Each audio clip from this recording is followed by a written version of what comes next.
I personally believe animals and humans should not live under the same roof.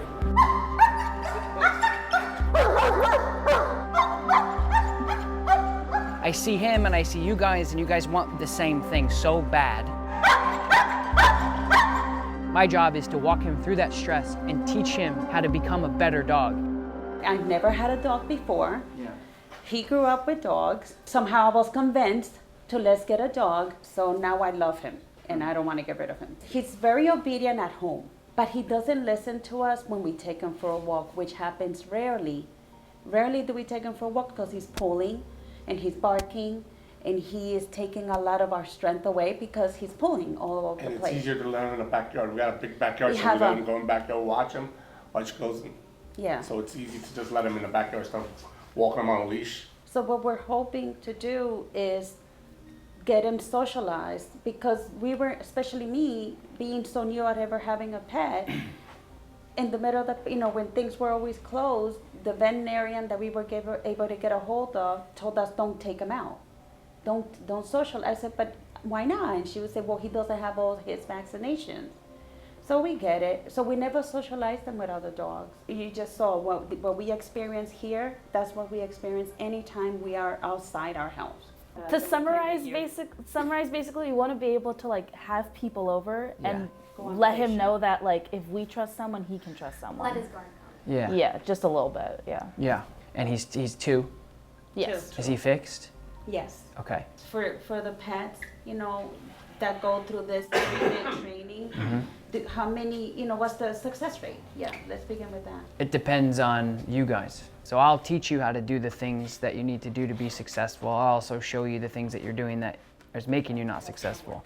I've done it thousands of times all over the world. I can do it for sure. But if you can't go home and instill the things, and if you watch any of my videos, you guys can see how much struggling some of the owners can have.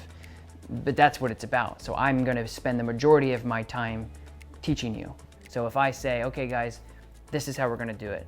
Buzz heel, Buzz sit, Buzz down, Buzz stay.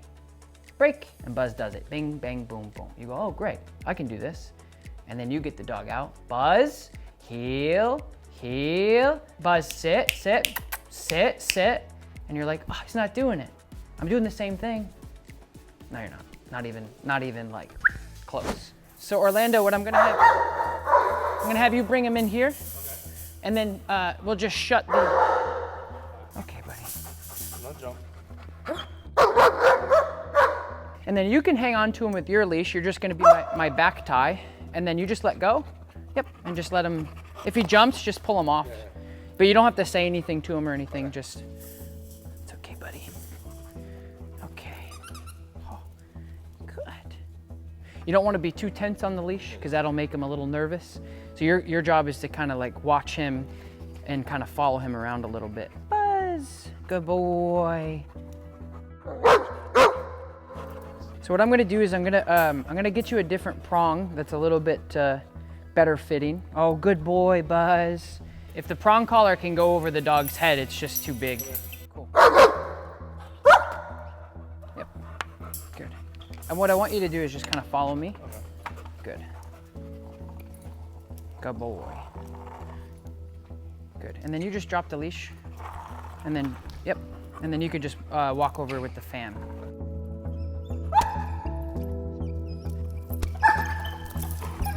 I'm gonna walk out to my grass area out here, and I'm just gonna get away from you guys for a second, see how he does. You can watch through these windows. So he's not an aggressive dog by nature.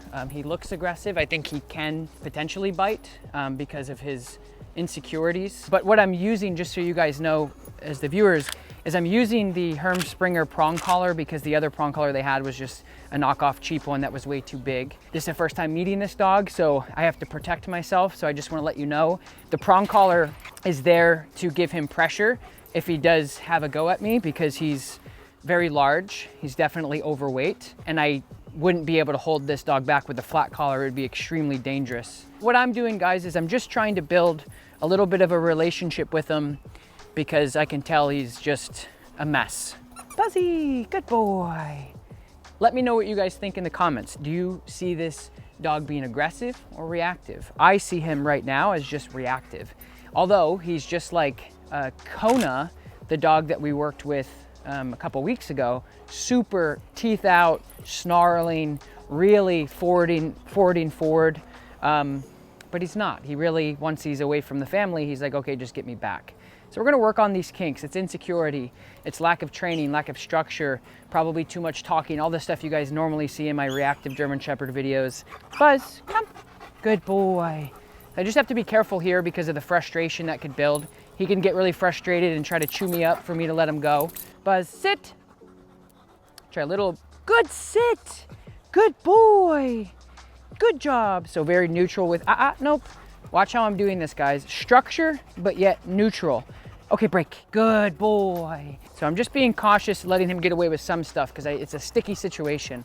He's a dog that has had so much anxiety his whole life, and now he's being held back from his family, which causes a lot of frustration. So I have to be very careful. So I'm working with him in a blended format.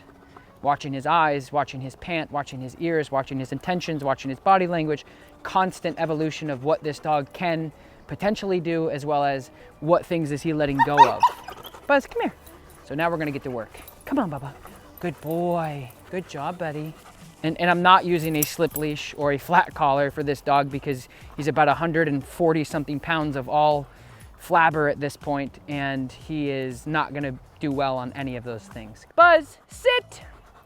Good sit. Positive reinforcement. I'm gonna give him a break. Okay, break. Good boy, buddy. Buzz, come. Good man. Good boy. Good job. Good job. Buzz, sit. Good sit. Good. Stay. Structure. See if he'll take a little bit of food. Good stay. Nope. It's one thing that is mentioned in Good. So that's a good catch. So I'm right now redeveloping this dog to say, hey, you're not gonna get, the reason why he's stressed and anxious is because he got away with so much. Okay, break. He needs a good leader to tell him what he can and can't do. Good boy. And that's what we're developing right now. Good boy. This is the stuff that just gets me so excited to do. Come on, Bubba. And work on. Good job. So one thing I want to point out with Buzz and a lot of other dogs is his stress level right now is 9 out of 10. Very stressed. Absolutely no doubt about it. Understanding that stress is inevitable when you're working on behavior modification and you're changing the perception of how a dog thinks. You're rewiring the dog's behavior. So yeah, he's gonna be stressed, but so is nobody. Relax, you're all right. So it's inevitable, right? If you were overweight and you wanted to lose a bunch of weight, stressful, you gotta get up, you gotta eat. Everything is stressful. I'm so sick of irresponsible professionals in the dog training world pointing out of context dogs who are stressed during a behavior modification session with a dog that could potentially be euthanized or put into a shelter because of their stress. Yeah, for the first time, this is gonna be very stressful, but I want you guys to understand that it is totally normal, natural, and in his case, it's gonna progress him as an animal and as a dog, emotionally, and everything else with him because of this stress. If you get a dog like this that comes in that says, I'm gonna eat everybody in sight, my family doesn't know what they're doing, I am overweight, I don't have exercise, I don't have the structure I need to be happy. Yes, he's gonna be stressful, absolutely. Don't let other professionals out there fool you with their gimmicks and their marketing manipulation of taking this dog out of context and posting a video and saying, look how stressed this dog is with this trainer. Yeah, it's part of it. He's stressed, he came in stressed. He's lived with stress his whole life. My job is to walk him through that stress and teach him how to become a better dog. Teach him how to deal with his demons. Teach him how to deal with his anxiety. Teach his owners how to be better leaders. So yeah, this is stressful, but at the end of stress, at the end of the storm, there's gonna be a rainbow. So make sure you guys know that. Other trainers out there, other dog owners out there, other people trying to learn more about dogs, stress dog gives us an opportunity to create a calm dog. Remember that. So outside, what I was doing is I would just ask him to sit. Most importantly is I held him accountable for the sitting instead of asking him then again. He needs somebody to teach him how to behave. He needs somebody to guide him, right? Like as parents, if the kids were like, what do we do? You're like, What do you mean? You're mom and dad, what do we do? Oh, just, and then that'll create insecurities. That'll create less confidence. You know, if you walk into a situation and all of a sudden a car runs through a building, they're gonna go, Mom, Dad, what do we do? Oh crap. They're gonna look at you for that, right? Say, hey, what am I supposed to do? If they had a bad day, they might come home and lean on you for guidance because you're in charge. They respect you, they love you, they're looking for leadership, right? And with him, when I say, sit down, and he's like, yeah, but, he's gonna look at you differently because he's like, all I have to do is push a little bit and I get away with stuff. So when I walk into the room, he's like, get out of here. This is my family. I must protect, because you can't get him to sit. When I talk about this, everyone then goes, sit! And the dog's like, Jesus, what did I do wrong? Don't do that. Just walk him out, say his name, ask him to sit. If he doesn't, you're gonna give him a little bit of pressure to hold him accountable. If he does sit, good sit. Just don't repeat myself? Don't repeat yourself. Now, the other thing on top of that is when he's sitting, then we're gonna hold. Okay, break, and then you're gonna break him out on your terms. Walk, walk, walk, walk, walk. Who's driving? There you go. Stop. Say his name. Buzz, sit. Good. Stop. Buzz, sit. Good. Good sit. Now, other than his panting of having this crash course, notice how calm he is. He's paying attention, he's not pulling, he's listening. It's good. So why don't you just start working on your healing just back and forth here. It's not a test. I want you to just kind of get some kinks out with them and relax and just work with them. Put your leash in your left hand if you can. No. Okay, so choke up on it a little bit then. Not that tight though. Just try to relax. Now go ahead and just work with them. Okay, come on, heel. Good heel, Buzz. Heel. Sit. So walk forward a little bit and now stop. Sit. So don't go back that way. Reset them a little bit and then just stop. Sit. Pressure up. So just walk forward a little bit and catch him. Yeah, don't let him. See, right now they're doing this. And he's always gonna win. So you don't let him, if you walk forward, don't let him continue because he's just gonna keep going. So back pressure and walk forward. Stop. Good. Come here, Buzz. We'll let him get water in a second, but this is kind of part of training. Okay, Buzz. Heel. Good heel. Sit. Little pressure up. Buzz, sit. Okay, good. Now reset, get back to where you were and just hold. Good. Okay, better. So getting in front of him and telling him to sit is okay? We don't want to do that in the future, but right now we're working on the sit. We'll give him a break and let him have the water. Okay, heel. Heel, Buzz. It's a lot of confusion on the leash form because of the words that you're saying. Oh yeah, there you go, buddy. We're gonna use break, right? For his break. So when you're handling him, you wanna make sure that you have clarity. So when you put him into a sit, for an example, and he decides to not sit or even you move him forward, make sure that you tell him to either break or heel or something. You want to be very a matter of fact with it. So the dog does what you say when you say it. That'll be the big difference between you and I, is when I'm handling him, it'll be heel, sit, good sit, etc. So don't blend things together where it's confusing for him. Heel is walking next to me. Sit and sit. Good man. Good. Good heel, buddy.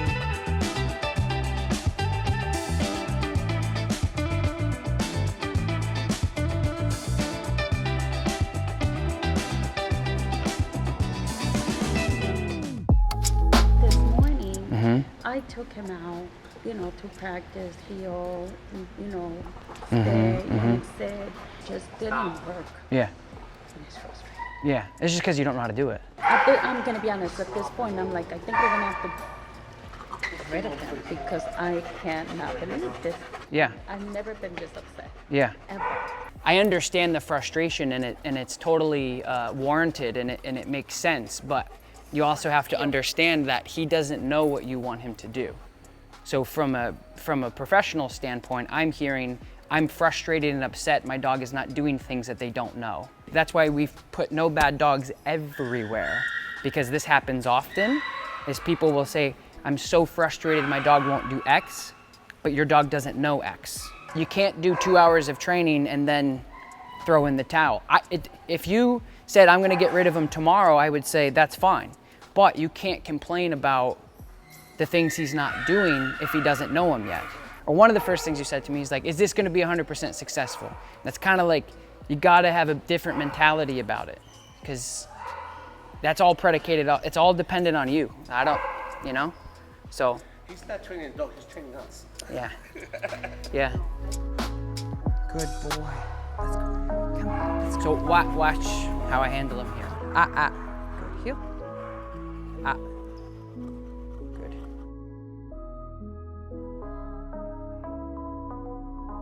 Loose leash.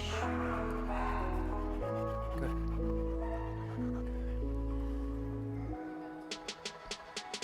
Good boy. He can do it. He can walk nicely. He can walk on a loose leash. He can walk without any pressure. He can walk by dogs. He can walk by people. You guys just have to learn how to do it. I see him and I see you guys, and you guys want the same thing so bad. And I know it's frustrating, but if anything, just have a lot of patience and just understand that I'll show you the dog you want on that loose leash. But you guys just have to kind of overcome some of these things, and it takes time. Good heel, Buzz. Good heel, buddy. Heel. Good heel. So he wants to go here, and I don't want him to do that. So instead of getting into a situation where I have to punish him backwards, I'll just use my body to move a different direction. So watch, he's gonna go this way, he's gonna wanna go towards you. Cut him off, do that again. So we go towards you guys, turn this way, good boy, right? Took his pressure off you, go right back. Do the same thing, cut that way, see? Heel. Now you got that nice heel without any conflict.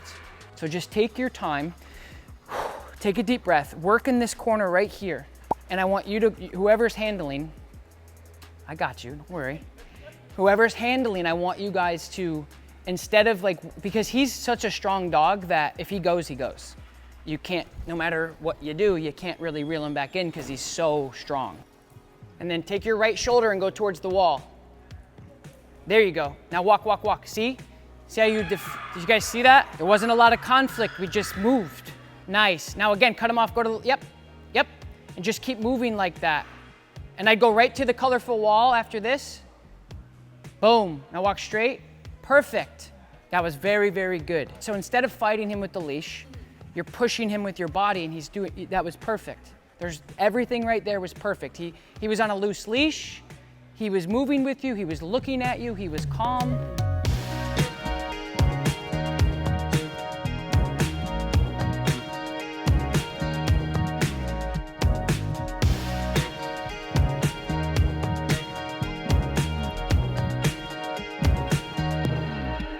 Very good. We're cruising now. Good. Nice work. Very good. Give him a little break over there. Good job. I think everybody did really good. I would give you guys more credit than you probably give yourself. Just remember how you came in on Thursday with no engagement, no leash pressure, not being able to have another person in the room, not being able to have another dog in the room. You guys have come a long way. Even with a very well-trained dog like my dog, there's still things that are always gonna regress and progress like this. It's gonna say, okay, we're doing, oh, that, okay, now we got it. That was really good. So don't look for perfection, look for a little bit of progression each day. The most important thing, like I said, is to continue training. I hope you guys enjoyed this video. Click here to subscribe to my channels to see more videos just like this.